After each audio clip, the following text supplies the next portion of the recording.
Oh, kumusta mga tropa kids? Oh, practice ulit. Medyo patay, patay ang ilaw kaya hindi masilaw.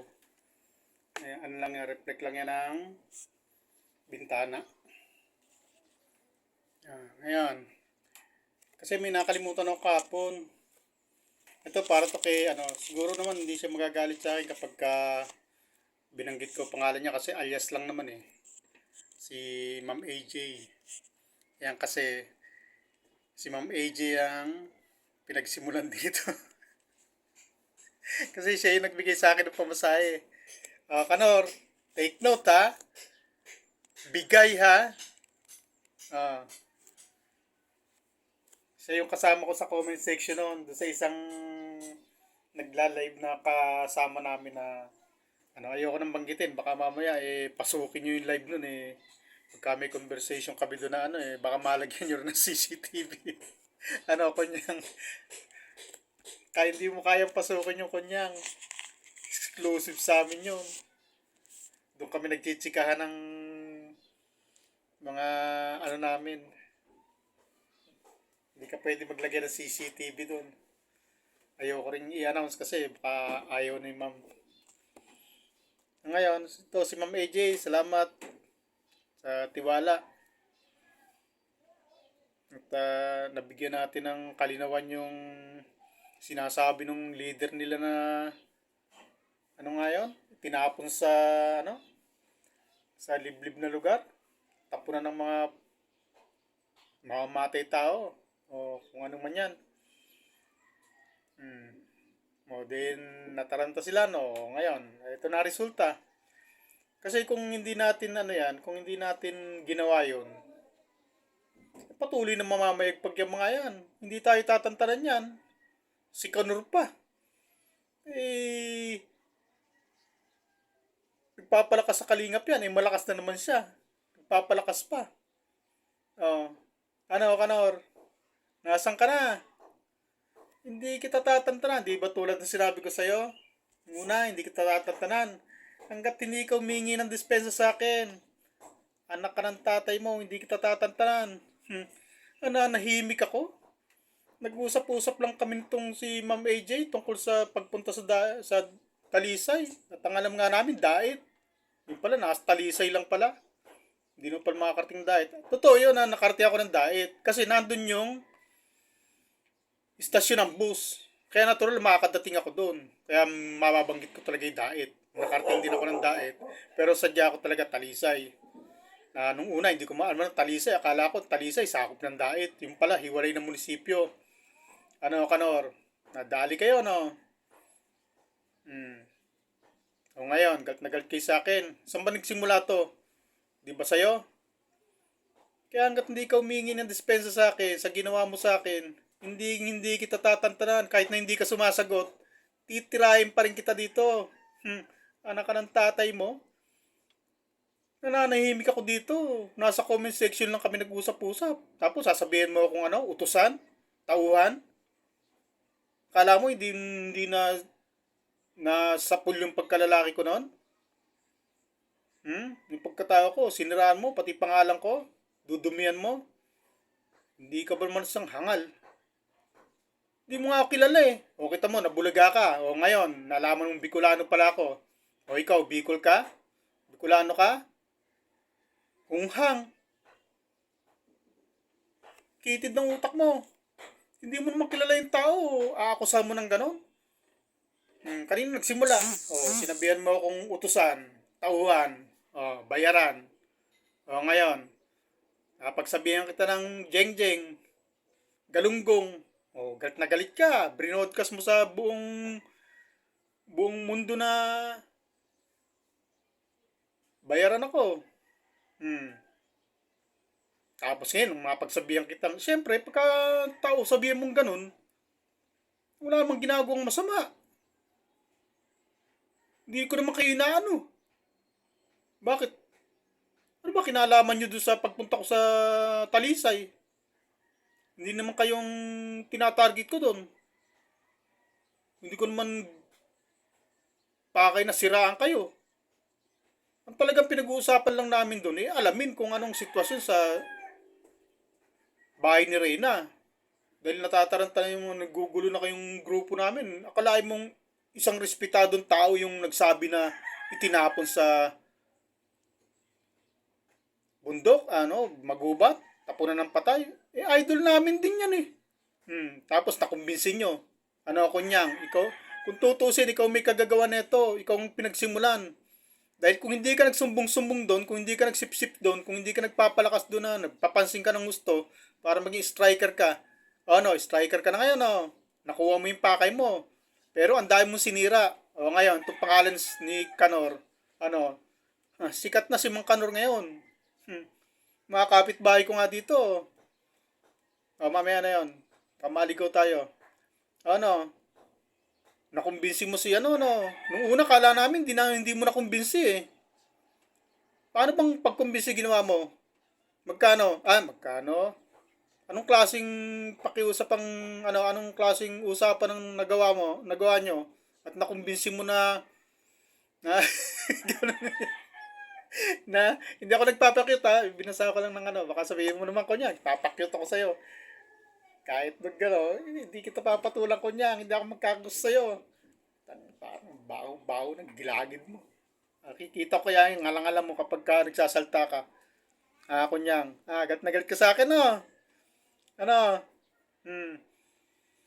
Anong convincing power ang ginawa mo para makumbinsi mo si Bal Santos na magsalta ng ganon?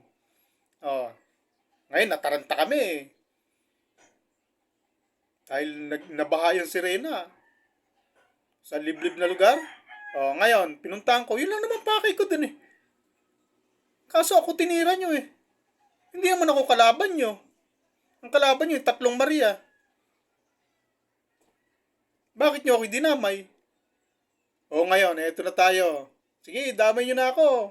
Labas, Kanor. Kala mo, tatantanan kita. Hanggat hindi ka humingi ng dispensa sa akin, araw-araw ka nang titirahin. Hunghang. Isa kang napakalaking, di lang di lang makapagmura dito.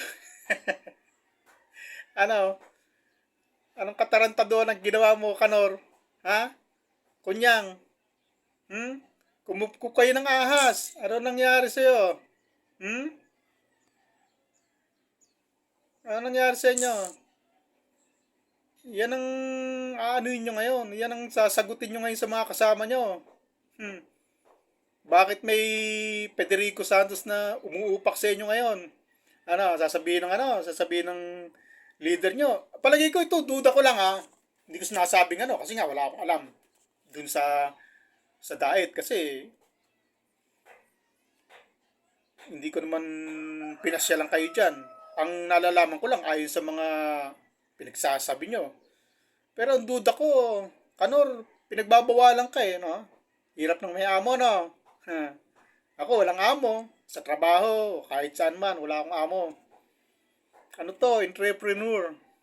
Naintindihan mo ibig sabihin nun, Kanor? Wala ka, Kanor. May amo ka. Siguro nasermonan ka, no? Siguro lang, Hindi ko sinasabing ganun niya. Hirap ng may amo, no? Hindi ka makalantad ng gusto, no? Hindi ka makaribat sa akin ng gusto, no? Siguro binabawalan ka. Kasi pagka niribatan mo ako ng niribatan, alam mo kasi prinsipyo ng boss mo. Ang prinsipyo kasi niyan, 3 million. 3 million. Sila pala yun. 1 million ang subscriber niya. Kaya hindi pumapatol yun sa 300 ang subscriber. Papatulan mo. Samantala 1 million ang subscriber mo. Papatol ka sa subscriber na wala pang 500. Isa kang maliit na kukote. kapag ganyan, siguro nasabihan ka, no? Kung ka ba naman kasing ingat kalahati, dinamay mo pa ako. Hindi mo naman pala ako kilala. Ano ngayon? Bicolano ka. Bakit di masagot? Yun lang naman ang sasagutin mo eh. Bicolano ka ba talaga? Ano, gusto mo ikwento ko? Kaya lang, napaka-iksi ng oras ko eh. Ano, boy? Ano, Kanor? Labas na, tirahin multa ko. Hmm. Pero, ireribat kita kung walang murahan. Eh, kung magmura ka eh, para kang ano eh, para ka putang babae. Biruin mo, minura mo ako ng ano, nung pinapakitaan mo ako ng ano, gigil na gigil ka.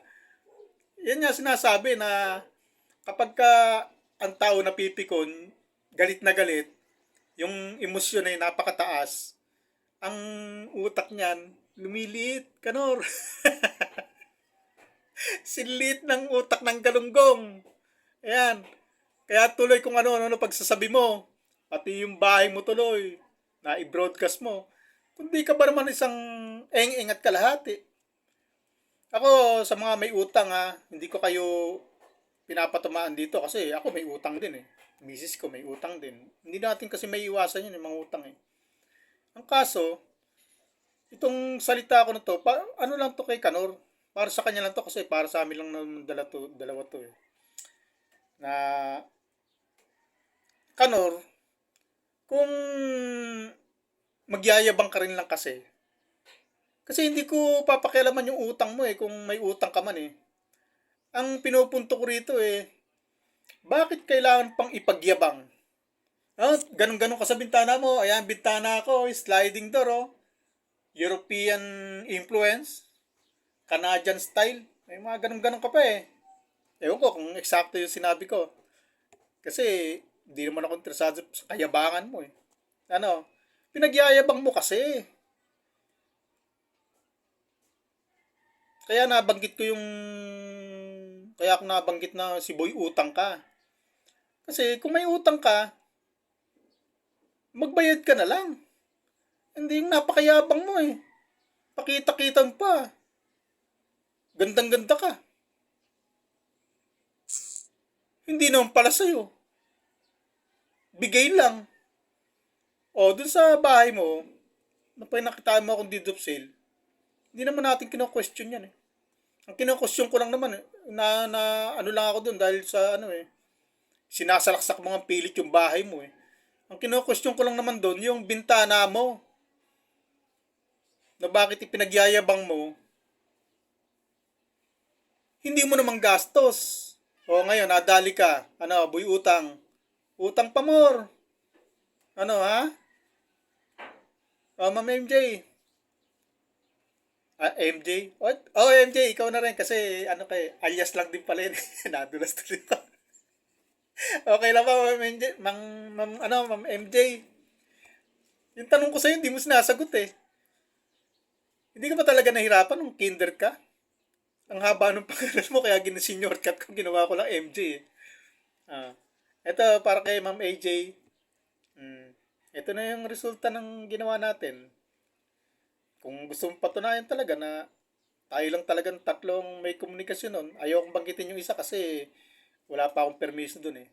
Ikaw kahit wala akong permiso sa'yo, nabanggitin ko pangalan mo, eh parang okay lang kasi parang nababanggit naman to ni Ma'am Rowin yung pangalan mo.